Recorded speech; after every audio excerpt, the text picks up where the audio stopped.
Y'all, I'm gonna need a new editing program or something because I used Filmora Go and I recorded the video for this and all that, and then it just did not work. Like it just kept stopping and starting, and I kept having to upload, and it just kept saying processing. It was just been a hot mess. So, any editing programs for iPhones, let me know. Like, y'all let me know anything that I can use for my iPhone and stuff, because that's what I use to record videos. Anyway, Real Housewives of Dubai. On top of that, I was cleaning up because I had something to do this morning, and I threw away my notes, but I think I can remember everything. Okay. Lesa. Lisa's beautiful mom who looks just like her. Well, Lisa looked like her mama. Um, they're from Miami, originally from Jamaica, and Lisa wants her mom to move to Dubai. You know, she came there to visit Lisa and the kids. It's been years since she's seen them. Well, the mom was just like, look, I have a whole life. I probably got a little man. You know, I have a job. I have friends. I have whole things, daughter. And you want me to just up and move all the way to Dubai? And I think the mama said it's like a 14-hour plane flight. Ooh, child. My knees and legs locking up and cramping up just thinking about sitting that long, child. So yes, so she don't really know what to do. Tough thing, tough decision to make. She was just like, Mom, I got you, I'll take care of you and all that kind of stuff. Oh, I wouldn't know what to do in that situation, because I'm sure it'll all be good for a while, but who knows. I know her husband loves her mom, but with mama being over there all the time, maybe getting in their business, that kind of, it could just, there's many ways it could go with Lisa's mom permanently moving to Dubai. But they say they'll get her own place and all that kind of stuff, and so maybe it could work. I don't know, but the mom is a little reluctant about it. What else is going on? I think Caroline Brooks, Lesa, and Tylene, who's the best addition to a Housewives franchise ever. I love me some Tylene. And she's a Libra as well. So shouts out to Tylene. I knew I liked her. I'm a Libra, 9/28/89. So yeah. So they met up to talk. Tylene's kind of over the whole thing with Stanbury and the whole, her making a comment about her dancing and seeing her hoo-ha and all that. But Brooks don't want to let it go. And I just wonder if it's something else with Brooks as to why she can't necessarily move on with it. And if it is something deeper with Stanbury, Brooks, I wish you just say something and just let us know what's tea. So yeah, I do wish that. Sorry about this angle, y'all. I got it propped up against my TV a weird kind of way. It's rigged, but praise the Lord. So Caroline, she feels like Lesa is jealous that Ayan and Stanbury is getting close. Lesa feels like Brooks is jealous because Caroline Stanbury and Ayan, like, they're all getting cool, and feels like, that Brooks can't manipulate the situation and stuff anymore. It's interesting, and Ayan feels the same way. I don't know. Brooks and Lesa, they've always, it seemed from season 1, they had kind of like a frenemy kind of relationship. But they seemed a lot closer season 1 than season 2. And Brooks was close to Stanbury and stuff. So yeah, it's very interesting. I think a lot of things can be true at the same time. I can see both sides of the coin, and why one side would feel a certain kind of way and vice versa. I definitely see that. What else is going on? Michael, which is Stanbury's friend, let her and Sergio move into the house and to into his house, into their home, get situated. Michael is throwing them a get out of town party, an eviction party is what Brooks called it, which I thought was absolutely hilarious. So they had a little party and stuff. Stanbury, she invited Brooks, but then she disinvited her, which I don't really understand that. If for me, when I'm having a get together in an event, I don't really, but if and when I do, I'm very detail oriented, and I know exactly who I want there and who I don't want there. If I have to question, if it's a question mark on our friendship, or maybe we just fell out for whatever reason, you're just not coming. I'm just not inviting you, period. And I probably won't invite anybody that you're super duper close with, because they're not going to do nothing but report back to you about everything there. So if that means I have to miss out on a friend or so being there at my party because that friend is super close to somebody I really don't like, then that's what I'm willing to do. Because at the end of the day, it's about my peace, and it's my event, it's my party. You don't invite me. It's just as simple as that. But inviting somebody then disinviting them, I just think it's just, why? Just don't invite them, child. Y'all beefing at the moment. Y'all not getting along. Just don't invite them, hell.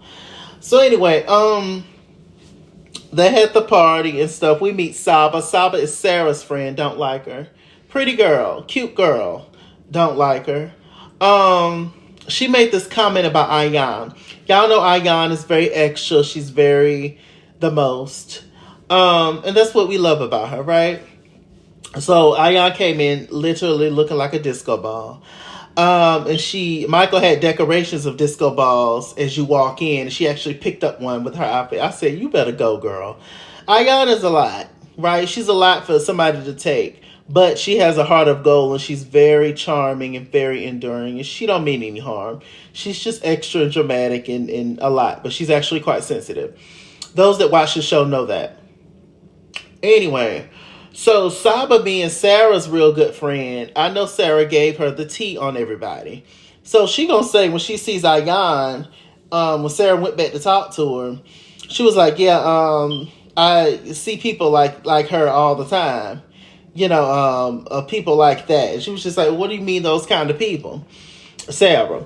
And Saba was like, oh, people, I guess she just meant people who are extra, people who are not originally from here and who do the most and want to be seen and feel like this is what Dubai is about, showing money or just whatever, right?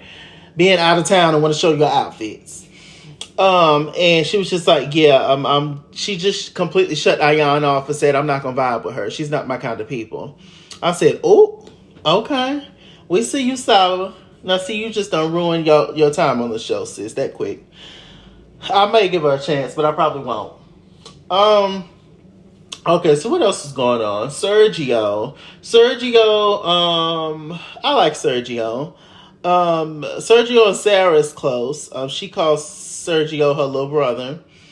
Sergio tells Sara that him and Caro-line are having issues because at the beginning of the episode, Caro-line had met with a hypnotherapist, Princess Diana, the princess Diana, darling, hypnotherapist. Rest in peace to the queen, the princess. But she met up with her, and Caro-line Stanbury has gone through a lot. She was in boarding school from the time she was 7 or 8. It's been a lot. It's a lot with Stanbury's parents. And I would love to see like a sit down interview or her just on the show, just talking about all the things she experienced. Cause I can just imagine it, and it shaped all of our experiences as people, as adults. They were all formed and shaped. How we operate through this world as adults was all formed and shaped as kids and teenagers and stuff. So, I would love to, because Stanbury first season, she come off just very hard and very cold and a little hateful and very, very snooty, very, very, and she can't be those things, but I think she has a story behind it, and she's coming off a lot more likable this season, and she looks great. And honestly, when I saw her in her confessionals with that cat suit on, all was forgiven. I said, Stanbury, you know what? It's all good. I like you. That cat suit, baby. I think it's a leopard or a cheetah, one of them. In her confessional, she is wearing it, baby. You hear me? It's nasty. I said, come on, Stanbury. Come on. But, she's opening up a lot more, and I like that from her. What was I saying? So anyway, yeah. Sergio talking to Sara, and the hypnotherapist was basically saying that Stanbury mothers Sergio a lot, and she needs to stop doing that. And for whatever reason, Sergio was offended by that, and he was telling Sara that, and it was just a whole thing, child. Stanbury has a beautiful daughter. She's 17. I'm not gonna say too much because she's 17. Beautiful girl, but she is too much in their business. I don't like how she was having a conversation with the other men on the show, and she was telling them how clingy in front of Sergio. So I'm like, you're too clingy, and you're this and you're that. It's just decorum, and it's just a certain thing of keeping certain conversations at home, and it's just a certain thing of whether you like him or not, or whatever the issue is, that's who your mom chose as her husband, and it's just a certain respect that should be there. And I don't know, but I think Stanbury put her in her place when she needs to, hopefully. So that was that.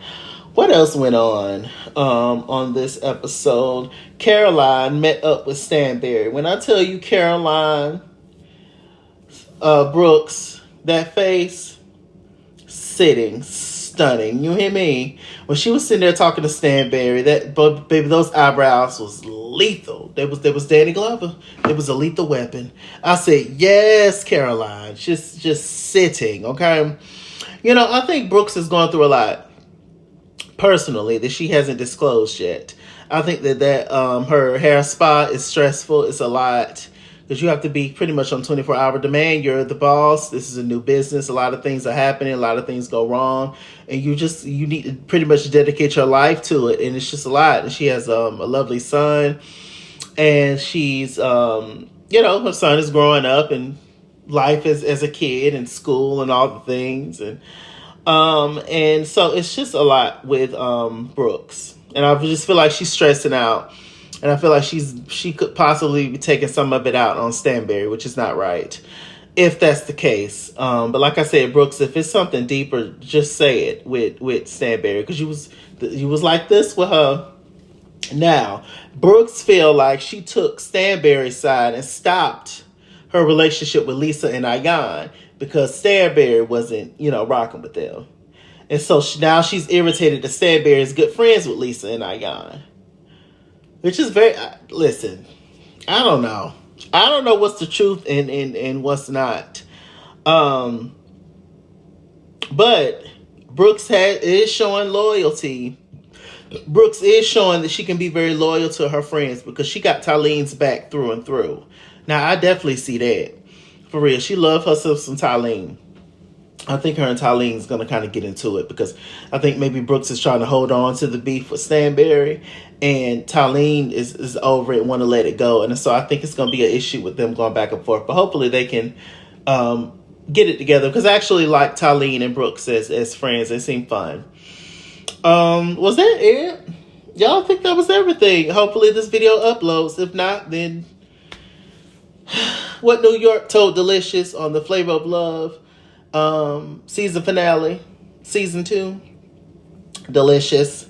Go home, be a single mom, raise your daughter, and hopefully your life turns out great. If not, too damn bad, and that's just pretty much how I feel about this video. With that said, I am MrChalaki. MrChalaki on Google+. Follow me at @SkinsWorld Instagram and Twitter, at @SkinsWorld89 on Snapchat.